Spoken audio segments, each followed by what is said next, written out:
Doutrinador, e também de Monteiro, que era outro, e fazia da reunião mediúnica um palco para a sua vaidade, fascinado pela cultura religiosa que ele possuía, né? E tratava muitas vezes obsessores com ironia, com arrogância, com falsa pureza. Ele era comerciante, mas não tratava com o devido carinho e amparo os seus próprios devedores, as pessoas que lhe deveriam alguns favores. E quando ele desencarnou, foi, de certa forma, maltratado pelos espíritos inferiores, e a ministra veneranda lhe diz que o caso dele era simples de compreender a razão da falha dele. É que ele se dedicou à prática do espiritismo ao lado dos homens, sem jamais se interessar pelo espiritismo prático em torno de Jesus, pela prática do espiritismo junto a Jesus. E a Joana dá um intervalo aqui, porque ela vai efetivamente retrazer aqueles casos que ela citou de que, como ela coloca, compulsando o evangelho de Jesus Cristo, nele encontramos os médiuns vencidos pelos tormentos, buscando o mestre. A grande maioria recuperou a paz íntima, calçando as sandálias do serviço edificante e permanecendo em vigília. E a gente já sabe que essa vigília é em relação ao que pensamos e sentimos, né? Surgiu um sentimento negativo com relação a uma pessoa, esse sentimento é uma energia que vai. Então não devemos fazer esses vínculos obsessivos. Pensou algo inadequado de alguém, recebemos influências de obsessores que também não gostam daquela pessoa para somar forças numa direção inadequada. Por isso, a necessidade de vigilância. E a Joana diz que muitos médiuns vencidos ao tempo de Jesus permaneceram em vigília até o termo da jornada. E ela vai relembrar aqui alguns casos. Herodíades, a infeliz concubina do tetrarca, dominada por obsessão cruel, fascinou-se pelo Batista e, repudiada, voltou-se contra ele, tornando-se peça principal no seu infamante assassínio, né? E sabemos, essa história já está bastante comum, que foi essa razão pela qual a Herodíades, mãe de Salomé, solicitou a decapitação de João Batista. Está em Marcos, capítulo 6, versículos 14 e 29, que também se repete em Mateus, capítulo 14, versículos de 1 a 12, e Lucas, capítulo 3, versículos de 19 a 20. Outro exemplo. Enquanto o Senhor pregava na sinagoga, um espírito infeliz tomou a boca de um médium atormentado e insultou o mestre, interrogando: que temos nós contigo? Ele disse, os espíritos, né? Em grande voz disseram isso enquanto Jesus pregava na sinagoga, e Jesus diz: cala-te, sai dele. E efetivamente joga aquele homem no meio de todos os espíritos inferiores, porém sem agredi-lo, sem machucá-lo, e saem deles, o que foi uma grande impressão para todos os presentes ali, porque Jesus, a voz dele tinha uma capacidade então de expulsar os espíritos. Já perceberam antes do fenômeno que a voz de Jesus tinha autoridade. Isso está em Lucas 1, versículos de 21 a 28, e Marcos, eu não anotei aqui o de Marcos corretamente. Mas na obra do Haroldo, cada passagem de um dos evangelistas traz refletida também a do outro evangelista, que trata daquele mesmo assunto, quando o assunto é retratado num e no outro evangelista. Outro caso, antes do memorável encontro com o Rabi afável, a jovem de Magdala portava obsessores lastimáveis que a vinculavam a compromissos cruéis com o sexo. Né? Isso está em Lucas 8, versículos de 1 a 3. Maria de Magdala ela tinha, conforme os evangelistas, 7 espíritos e conforme Joana nos esclarece, eram obsessores lastimáveis que a vinculavam a compromissos cruéis com o sexo. Mas ela se desvencilhou desse assunto, se desvencilhou, portanto, desse processo obsessivo e seguiu curando a muitos os leprosos que viviam naquela região, e ela própria também desencarnou de lepra, porém sem mais vencendo esses vínculos, esses compromissos, né? Esses vínculos com os obsessores lastimáveis com relação às questões sexuais. Inclusive, ela foi, pelo esforço que fez para vencer as suas más tendências, ela foi a primeira a quem Jesus apareceu. Esclarece para nós Emmanuel, né? Outro exemplo, angustiado pai, busca o celeste mensageiro para atender o filho perseguido por um espírito que o toma e de repente clama e o despedaça até espumar. É o caso do epilético, né? Isso está em Mateus, capítulo 17, versículos de 14 a 21, Marcos, capítulo 9, versículos 14 a 29, e Lucas, capítulo 9, de 37 a 42.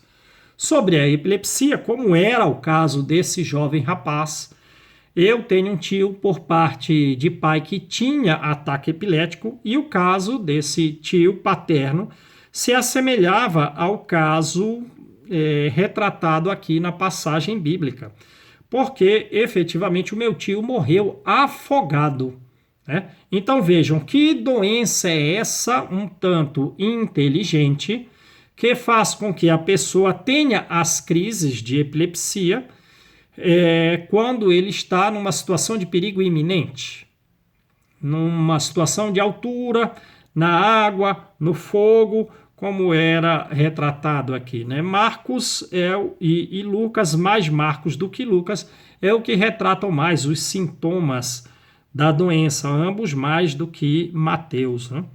E a gente pode verificar, então, que a epilepsia no livro No Mundo Maior e no livro Nos Domínios da Mediunidade tem causas físicas e tem causas espirituais. As causas espirituais, como vemos no livro Nos Domínios da Mediunidade, é um caso de possessão, é uma obsessão severa. No livro, Nos Domínios da Mediunidade, esse rapaz que hoje tem epilepsia, ele, em vida anterior, era um médico que abusou de diversas pacientes e em aventuras menos dignas, e inclusive ele seduziu a esposa do seu irmão consanguíneo e levou esse irmão consanguíneo a todos os prejuízos econômicos e sociais, a ponto dele ser internado num hospício no qual ele lá desencarnou. E descobrindo essa situação que o irmão lhe impôs, tanto com relação ao seu casamento quanto com relação às suas posições econômicas e sociais, ele passou a martelar-lhe a vida, e quando desencarnou entraram em luta franca. E essa luta continua. A mãe, que hoje é a mãe desse antigo médico, era aquela quem o traiu um irmão pelo outro, e agora, sendo a mãe daquele que foi o seu amante, ela sublima o seu amor. E o único que ainda não melhorou foi efetivamente o irmão traído. Agora, vejamos o que será que ele deve ter feito em outras vidas, porque nós entramos no inferno que nós criamos para os outros obrigatoriamente, para sentirmos as aflições do fogo que lhe causamos. Então, se ele foi traído, é que provavelmente ele deve ter feito traições, e ainda em casos mais graves, né?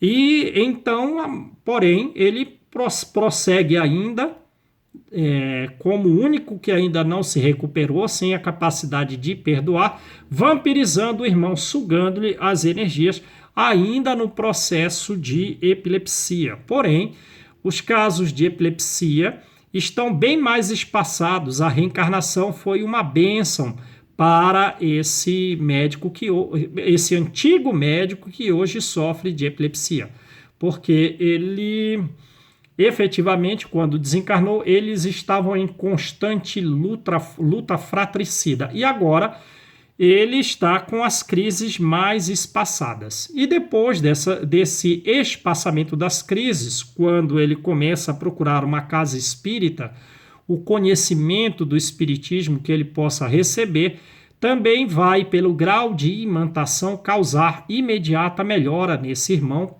pelo efetivo vínculo que eles possuem. Depois que o processo obsessivo for desfeito, ele ainda vai continuar tendo crises de epilepsia, porém agora como são as retratadas no caso de Marcelo no livro No Mundo Maior, em que não são frutos de uma obsessão, mas da recordação das crises vividas, num processo de reflexo da alma, qualquer espécie de gatilho, por exemplo, a presença do irmão, mesmo que lá longe, que ele encontre em sonho, ele vai fazer com que ele recorde as lutas e ele tenha os ataques epiléticos durante o sono, por exemplo.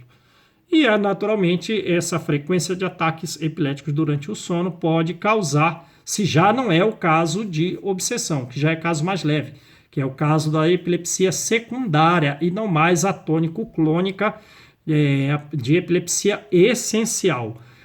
Estando mais leve, não é por fruto de uma obsessão, mas de recordação das crises que vivera.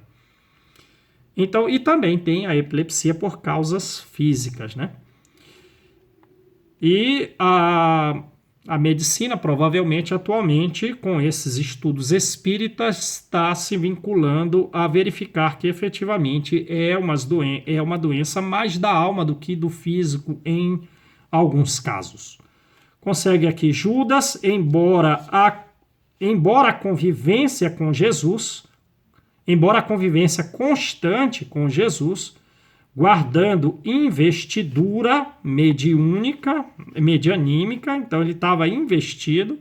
Tem no livro dos médiuns que ele também realizou determinados fenômenos, Judas, né, fenômenos mediúnicos, e também curou. Deixa-se enredar pelas seduções de mentes perturbadas no além. E sabemos que Judas vendeu o mestre, né, por 30 moedas, porém a intenção dele era positiva.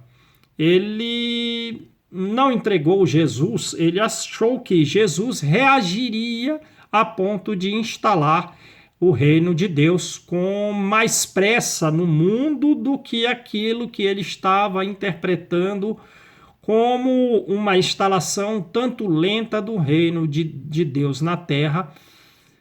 Ele achou que Jesus estava indo mais lento do que ele deveria. Então a traição de Judas não foi bem uma traição. Ele tinha a presunção de que Jesus reagiria e instalaria a paz no mundo de forma mais rápida, né? Mas a venda de Jesus pelas 30 moedas está descrita em Marcos capítulo 14, versículos 10 e 11, e Mateus 26, 14 a 16. Né? Então vamos lá. Considera a mediunidade como meio de sublimação. E para termos um contato mais frequente com a espiritualidade superior que nos quer auxiliar, afastemo-nos do orgulho, do egoísmo e realizemos esses trabalhos que a Joana nos sugere aqui. Afastemos das seduções, da sensualidade e de tudo que possa trazer o materialismo como um conceito bem amplo a respeito de materialismo. Somente raros médiuns trazem o mandato consigo, o mandato mediúnico. E uma coisa o mandato mediúnico foi planejado, mas pode ser, como nós vimos em muitos casos no livro dos Mensageiros, que o comportamento do médium não permitiu que o mandato mediúnico fosse efetivamente exercido conforme estava planejado. Um caso em que foi um mandato mediúnico, quer dizer, alguém ser um representante dos espíritos na Terra, um mandatário da espiritualidade, é o caso de Ambrosina no livro Nos Domínios da Mediunidade, que nós já relatamos aqui, né? Então, poucos trazem um mandato mediúnico. A quase totalidade nossa é que somos comprometidos com o erro. E a mediunidade visa efetivamente a nos colocar o remédio na mão para que nós nos recuperemos, certo? E as Joanas nos sugerem a forma de trabalho, porque a mediunidade está presente na Terra desde todos os tempos. Então ela continua aqui. O médium falante, cuja boca se enriquece de expressões sublimes, muitas vezes é um coração sensível, ligado a compromissos e erros dos quais não se pode libertar. É o que diz a mensagem de Erasto no livro dos Médiuns, que os espíritos superiores, eles usam o médium. O médium, ele é uma espécie de máquina elétrica, como a máquina elétrica do telégrafo. E que o comportamento moral do médium interfere na comunicação, assim como a atmosfera um tanto chuvosa pode interferir no telégrafo. Mas os espíritos superiores têm o poder de afastar tanto do médium, mesmo o médium, e ficam tanto e tem o poder para, mesmo através de um médium não tão evoluído, de um médium com vínculos com o erro, trazer por intermédio dele uma mensagem sublime. Os espíritos superiores têm esse poder. Eles só usam raramente os médiuns equivocados, caso os médiuns que estão em erro, caso não tenham à mão um espírito, um médium, um bom médium, um médium de melhor condição, um médium menos enganado, um médium mais afastado do vício. Se há esse médium, eles não se servem desse. Raramente se servem desse, caso haja um médium à disposição. Mas lembrando que eles querem nos auxiliar a todos. E eles podem vencer as dificuldades dos médiuns, dos espíritos que estão à sua volta, para trazer mensagens sublimes, que nós, como diz o livro dos médiuns, devemos sempre buscar o quinhão daquele conteúdo que sirva para... O médium deve sempre buscar o quinhão daquele conteúdo trazido para aplicar a si. E muitas vezes aquela mesma comunicação com relação à questão moral são repetidas para que ele efetivamente se sature de uma mensagem, porque ele vai se corrigir somente se houver uma saturação do conteúdo retratado. É por isso que às vezes nós muitas vezes sonhamos com a mesma história. A comunicação mediúnica na casa espírita é sempre aquela mesma com relação às questões morais. É como assim, presta atenção, né? Nos convidando a prestar atenção e aplicar aquele conteúdo moral na retificação das nossas vidas.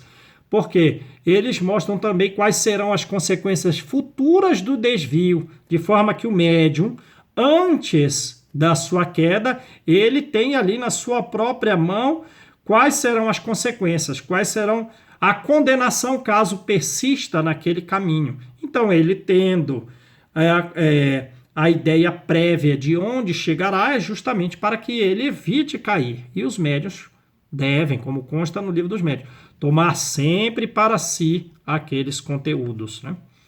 Então, ela continua aqui. Aquilo foi do médium falante, que ele se enriquece de expressões sublimes, porque os espíritos superiores têm força para vencer as dificuldades morais do médium e dos espíritos que estão à sua volta para trazer uma expressão sublime. E ele muitas vezes está ligado a compromissos e erros dos quais não se pode libertar, vejam. Aí ela dá um ponto e vírgula aqui. O médium escrevente, por cujas mãos escorrem os pensamentos divinos, compondo páginas consoladoras, quase sempre caminha sob sombras de angústias interiores, sem força para colocar a luz viva do mestre na mente turbilhonada. Não existe no mundo o médium perfeito. O melhor médium é aquele que, tendo afinidade com os espíritos superiores, é menos enganado. Ora, mas Kardec diz, existem aqueles que têm afinidade com os espíritos superiores pelos seus graus de bondade, porque são enganados. É para que sirva de lição, né? Para que ele possa discernir as boas das más comunicações. Então, mas em regra, o médium, pela mediunidade é que nós vamos nos aperfeiçoar e nos tornarmos médiuns melhores em vidas futuras, né? Conforme o esforço de hoje em dia. Continua ela aqui. O médium curador, que distende os recursos magnéticos da paz e da saúde e que parece feliz na sua posição socorrista, é invariavelmente alma em perigo. Entre as injunções de adversários impiedosos do mundo espiritual que lhe sitiam, os adversários do mundo espiritual impiedosos, lhe sitiam a casa íntima, apedrejando-o com sofrimentos de todo jaez, de toda espécie. É o que já falamos, né? Então, independente da mediunidade, o médium falante, o médium escrevente, o curador, ele tem suas dificuldades internas, mas os superiores os auxiliam ainda assim, né? Só não se ele persistir no caminho do erro. O médium que enxerga através de percepção especial e que surge como abençoado donatário, que recebeu doação, donatário, é o médium vidente que enxerga através de percepção especial e que surge como abençoado donatário da mediunidade superior, na maioria das vezes, tem os olhos perturbados por visões cruéis. E essas visões cruéis, muitas vezes, que retratam os seus dramas íntimos, fugindo de si mesmo, sem forças para continuar. Né? Então vejam aí todos os médiuns, né? E às vezes o médium vidente, ele traz os seus próprios dramas do subconsciente e ele está a ver esses dramas desenrolados por ele mesmo, toda espécie de drama, diz o livro Nos Domínios da Mediunidade. Quer dizer, toda espécie de narrativa, como foi aqui narramos do livro Nos Domínios da Mediunidade, do médico que se tornou depois epilético na vida futura, pelas aventuras indignas e por ter seduzido a própria esposa do irmão e levado à falência e levado à ruína, todos esses dramas, diz o livro Nos Domínios da Mediunidade, quer dizer, uma narrativa de conto impressionante deriva da mente enfermiça. Então, às vezes, o médium do passado está a enxergar os seus dramas íntimos, sofrendo com seus dramas íntimos. O médium que reflete o pensamento social é ainda um outro exemplo que ela cita aqui. O médium que reflete o pensamento social em acórdãos, em decisões nos tribunais da justiça terrena. Ora, então são os próprios juízes, né? Os próprios juízes, eles são também médiums, né? E eles podem estar refletindo o pensamento da sociedade nas suas decisões. Tribunais da justiça terrena.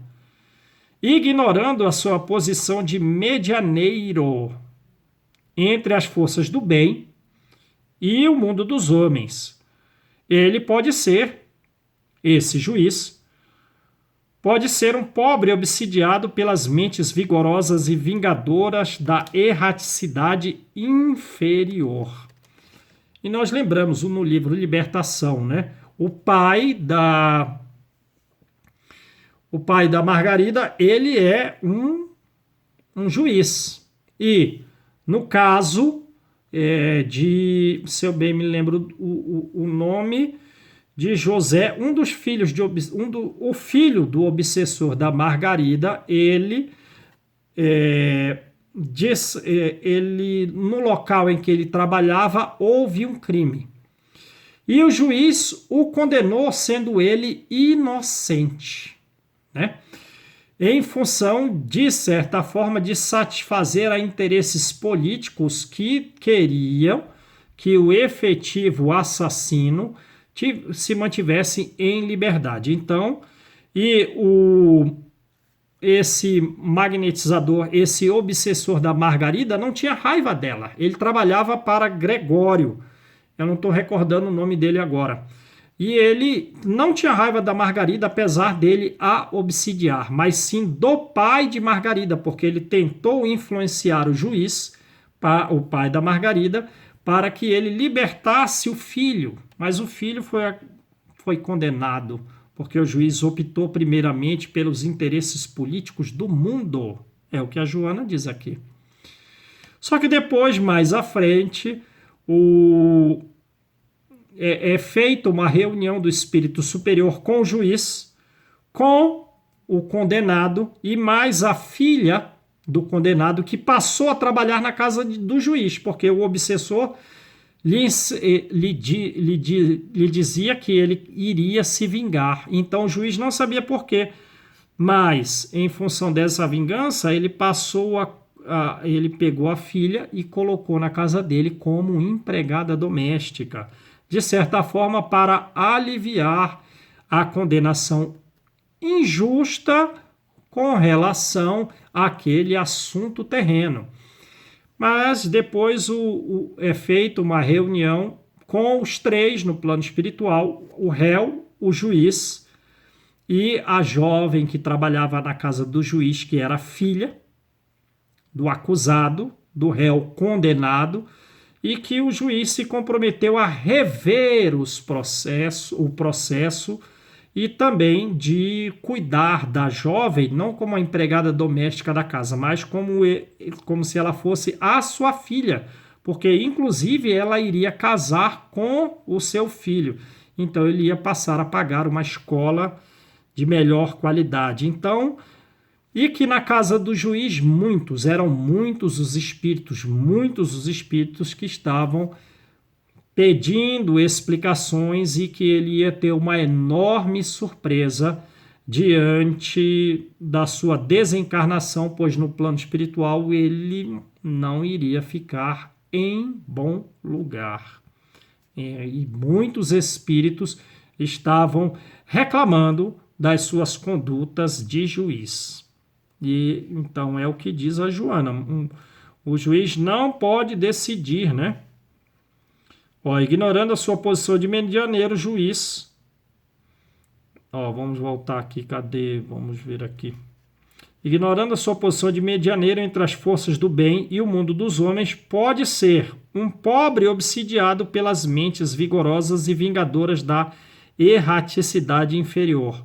É o juiz médium, que, refletindo o pensamento social nos tribunais da justiça, em acórdãos nos tribunais da justiça terrena, estão ignorando a sua posição de medianeiro entre as forças do bem e o mundo dos homens. Os juízes não podem decidir conforme o pensamento social. Apiada-te, último parágrafo, apiada-te de quantos passam, oferece o coração, doa a tua prece e agradece a Jesus, o médium excelso, com letra maiúscula, médium e excelso. Jesus, o médium excelso. Doa a tua prece e agradece a Jesus, o médium excelso. A preciosa lição, agradece a preciosa lição que hoje te clareia os passos, não é o que o Espiritismo faz para nós? Ajudando-te a vencer os tormentos que te impedem o avanço.